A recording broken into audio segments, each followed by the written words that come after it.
Salut les mobbers, donc aujourd'hui une petite vidéo sur mon MBK51 que vous avez pu voir dans une ancienne vidéo postée il y a pas longtemps sur YouTube. Donc voilà, j'ai remonté mon MBK51 un peu style Tomahawk, Tomahawk Tuning. Donc voilà, c'était pas prévu. Donc tout d'abord je vais vous dire pourquoi je l'ai remonté. Donc en fait près de chez moi, à Renac, il y avait un événement un peu, comment dire, c'était une sorte de démonstration en mobilette, une sorte de course entre guillemets. Enfin, à la base c'était une démonstration, mais ça s'est plus fini en course. Donc c'était dans le bourg de la petite ville de Renac. C'est donc une association qui a organisé ça. Donc il y avait le bourg était fermé et en gros ils avaient fait un circuit dans le bourg. Et comme ça les mobylettes pouvaient tourner tranquillement toute la journée. Donc c'était un peu une course d'endurance entre guillemets, puisque on tournait en fait 1h30 le matin et 1h30 l'après-midi sans s'arrêter. Et fallait être un binôme. Donc moi j'étais avec mon pote qui a la régie MRT là, que vous avez pu voir dans les vidéos quand je fais des balades avec lui. Donc en gros on se relayait la machine pour rouler. Parce que tourner 1h30 c'est assez chiant quoi. Parce que bon, le circuit est assez court, quoi, 1 km 200 à peu près, 1 km 300. Donc en gros on a le temps de s'ennuyer. Et puis sur une machine comme ça qui est assez tape-cul, tourner 1h30 c'est pas trop confortable quoi. C'est même impossible. Parce qu'il faut savoir qu'au bout de déjà un quart d'heure on a mal aux fesses et aux poignets. Parce que vous avez pu voir la selle, voilà, il n'y a quasiment rien dessus. Et la fourche qui est assez rigide. Donc bref, il y avait ça. En gros, je me suis dit, tiens, ça pourrait être sympa de se ramener avec celle-là. Parce que celle-là, à la base, elle a été démontée, elle était dans un carton. Puisque je fais mon projet circuit. Donc en gros, je l'avais rangée de côté. Je dis, on l'arrête, terminé. Et là, je me suis dit, ça pourrait être sympa de la faire retourner, quoi. Parce que déjà, ça me ferait plaisir. Parce qu'il y a du boulot de passer dedans. Puis elle est belle.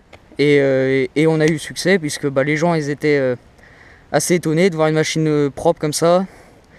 Puis elle a de la gueule, donc forcément les gens, les regards étaient tournés principalement sur celle-là qu'en gros. Donc en plus c'est vrai que là-dedans on était un peu mis à part parce qu'il y avait que de la mob d'origine, donc en gros là je me suis ramené avec ça. Bon, on a été bien accueillis quand même, c'était assez convivial. Et ça m'a permis de faire un bon entraînement pour préparer les courses qui arrivent au TGO en saison prochaine, en avril. Donc du coup je vous fais une vidéo. Donc pour vous décrire un peu tout le travail qui a été effectué dessus. Donc faut savoir qu'elle a été remontée en 3 week-ends. Puisque j'ai su ça un mois avant l'événement. Donc en gros j'avais que 3 week-ends pour remonter la mob quoi. Donc j'ai fait ça assez rapidement. Mais bon d'ailleurs c'était un petit challenge que je me suis lancé. Puisque j'étais pas sûr trop de réussir quand même. Ça fait un paquet de boulot. Parce que tout était démonté.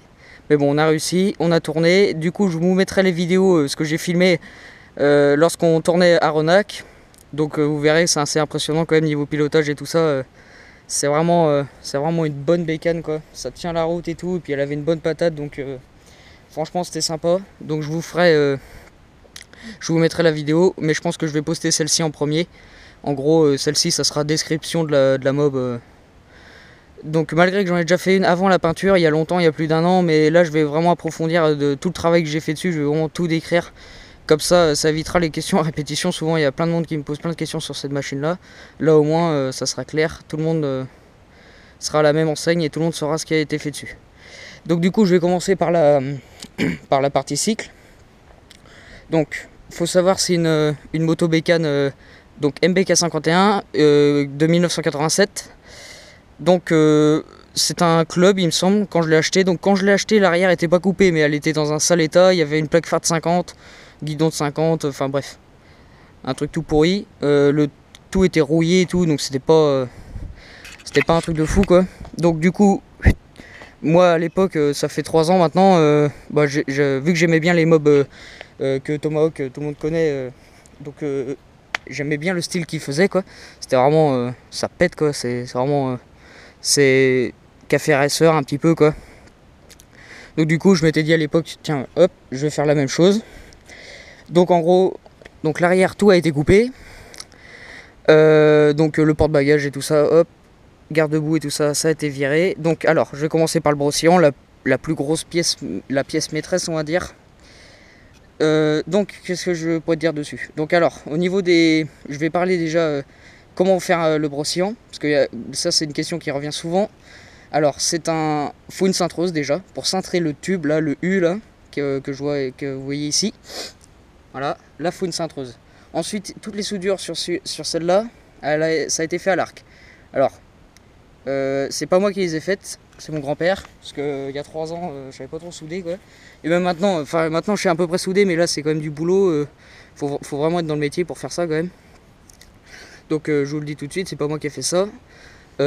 Donc à l'arc, faut vraiment maîtriser le poste à l'arc, parce que c'est pour faire des belles soudures à l'arc, c'est pas facile, surtout du tube comme ça. Donc si vous avez que un poste à l'arc, c'est réalisable.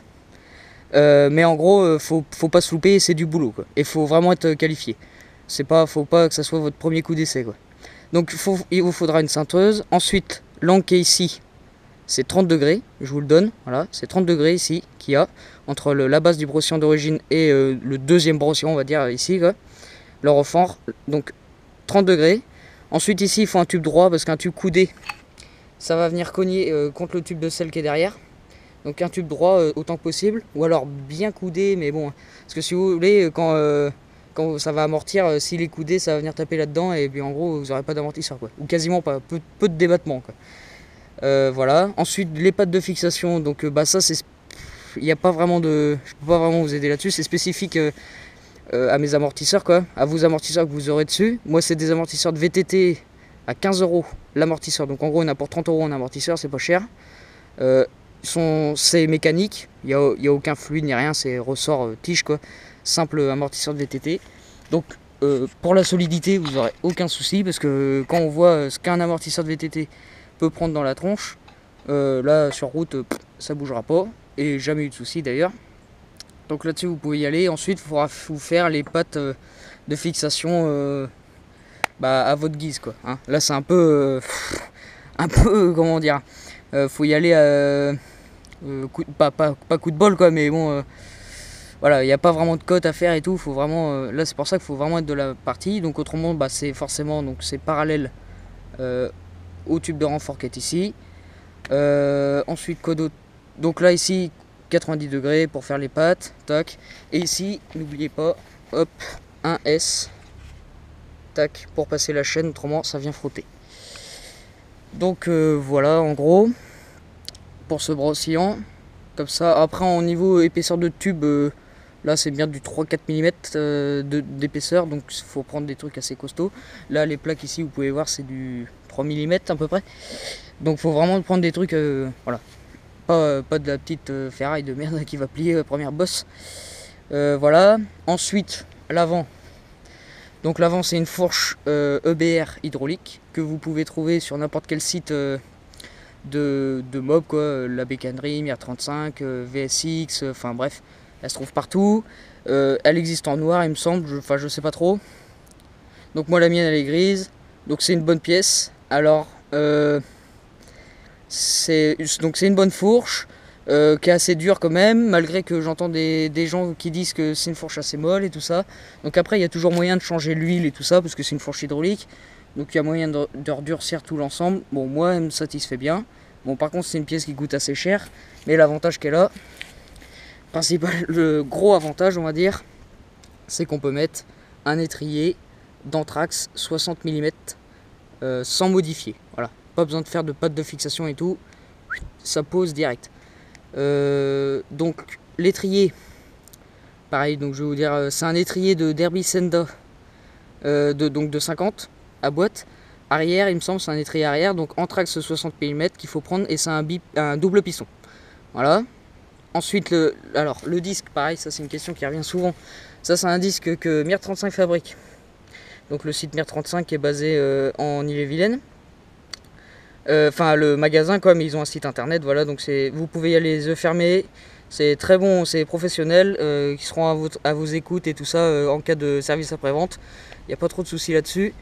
Donc c'est un disque 220 mm qui se monte directement sans modif aussi sur une jante arrière Grimeca 3 bâtons comme ça. Donc l'intérieur c'est 98 mm de diamètre, voilà. Donc ça monte sans modif. Et le diamètre total du disque 220. Et comme ça vous pourrez mettre un étrier arrière de Derby Senda Anthrax 60 mm et ça passe nickel. Il n'y a aucun alignement à faire, il y a juste à monter et ça va tout seul. Voilà. Donc si vous voulez pas vous prendre la tête pour monter comment un frein à disque sur votre mob, voilà, en gros c'est la solution qu'il faut avoir. Donc ça coûte assez cher, hein, bien sûr. Toutes ces pièces là je les ai achetées en neuf. Le disque c'est environ 70 €. L'étrier 40 €. Ensuite bon, la gaine et la durée d'aviation et tout ça, une vingtaine d'euros peut-être, je me rappelle plus trop. Le mètre cylindre 50 €. Donc l'idéal c'est de récupérer ça sur une 50 à boîte ou un accidenté ou deux casques pas trop cher. C'est vraiment l'idéal, mais autrement vous achetez en neuf quoi, c'est pas. Voilà quoi. Donc ensuite. Ensuite ouais, donc en gros là en fait sur la mob il y a deux jantes arrière, voilà. Parce qu'après on pourrait prendre une jante avant, mais il faut adapter faut faire un adaptateur qui va dans le tambour et tout ça, à la place des garnitures en alu et tout, donc là c'est assez compliqué. Si vous n'avez pas de tour et tout ça, accès à l'usinage, faites pas ça quoi. Si vous n'avez pas accès à l'usinage, prenez une jante arrière, hop, et puis ça c'est hyper simple, voilà. Donc ensuite niveau poste de pilotage, donc là ici c'est très simple, poignée domino, tirage rapide, voilà. 1 mètre cylindre à 50 €, donc bon il est fabriqué en Chine, je pense. C'est pas une super bonne qualité, mais bon voilà, ça freine. Donc le tirage rapide domino neuf, donc les poignées domino, et là ici un levier de frein, voilà, basique que vous trouverez sur n'importe quel site. Ensuite on a le feu avant avec l'interrupteur, toc. Là ici le petit coupe contact, toc, pour démarrer le moteur et l'éteindre. Et ensuite pour la partie cycle, voilà, c'est à peu près tout. La selle, alors la selle, donc c'est une selle de MBK 51 Peugeot 103 qui a été complètement modifiée et rabaissée. Donc en fait vous prenez la selle de votre 51 ou votre 103 voilà, basique, vous enlevez toute la mousse qu'il y a dessus et vous trouverez voilà une carcasse en acier comme ça à peu près, sauf qu'ici elle a été redessinée et tout ça. Donc vous prenez ça, ensuite vous prenez, donc vous enlevez, vous faites sauter en dessous tout ce qui est ressort et tout ça, vous virez, vous prenez votre tube de sel. Enfin moi c'est comme ça que j'ai fait. Après il y a d'autres techniques, je le sais. Moi avec mon grand-père j'ai fait ça comme ça. C'est radical quoi, parce qu'en fait le tube il est soudé directement à la selle, au plus près possible pour la rallonger, enfin pas la rallonger mais la reculer au maximum sur l'arrière. Donc je sais qu'il y a moyen de ne pas souder tout ça, nous on a fait ça comme ça, au moins après on n'est plus emmerdé. Donc ça tient bien sûr. Alors bien sûr ne pas oublier de mettre un renfort, un tube comme ça, voilà, du cadre à la selle, parce qu'autrement sans ce tube là, première bosse et votre selle hop sur le pneu arrière et vous avez rien compris. Donc ça c'est obligatoire, voilà, un petit tube, vous le tapez au bout là, vous ressoudez des pattes de fixation sur le cadre, sur la selle en dessous, et terminé. Comme ça après c'est bien solide. Donc ce que j'ai mis dessus à la base, je voulais faire un beau cuir, une belle sellerie quoi, remettre de la fine mousse dessus pour que ça soit confortable, et tendre un beau cuir dessus pour que ça soit vraiment propre. Bon, le truc c'est que la mob fallait la remonter en 3 week-ends et que j'avais pas accès à la couture ni à la sellerie ni rien du tout. Donc du coup on n'a pas eu le choix. Je l'ai repeinte rapidement. Donc là vous voyez la peinture s'est barrée parce que forcément quand on est dessus avec le jean et tout ça, ça frotte. Donc sur les arêtes de la selle, la peinture elle a pas trop aimé. Mais bon ça on s'en fout. Du coup je voulais faire une belle sellerie, bon ça sera pour une prochaine fois. Là fallait faire dans l'urgence, donc du coup j'ai monté des petits ça on se trouve ça dans les magasins de bricolage là, donc c'est une sorte de mousse là qui est autocollante, donc vous la collez sur votre selle, et puis alors moi j'ai fait des petits un sorte de design quoi pour que ça se marie bien à la selle, donc bon c'est pas trop mal. Disons que pour dépanner, dans l'urgence, j'ai fait ça et franchement je suis assez content du résultat. Ensuite on a notre feu arrière, donc c'est un feu à LED que vous trouverez sur tous les sites de mob aussi quoi, pas de particularité, il coûte pas trop cher, les branchements sont simples. Donc du coup je l'ai adapté à l'arrière de la selle. J'ai fait une petite plaque en alu toute légère là, que j'ai redessiné et tout. On la voit à peine. Et l'interrupteur en dessous, toc toc, pour l'allumer ou l'éteindre. Donc ouais, bon, les fils, voilà, ils ont pas trop été passés nickel. J'aurais bien aimé tous les passer à la gaine thermo, mais comme j'ai dit, dans l'urgence, bah j'ai pas eu le choix quoi. Fallait y aller et j'avais pas le temps de tout faire bien nickel. Mais bon, je suis content quand même du résultat, ça pète bien.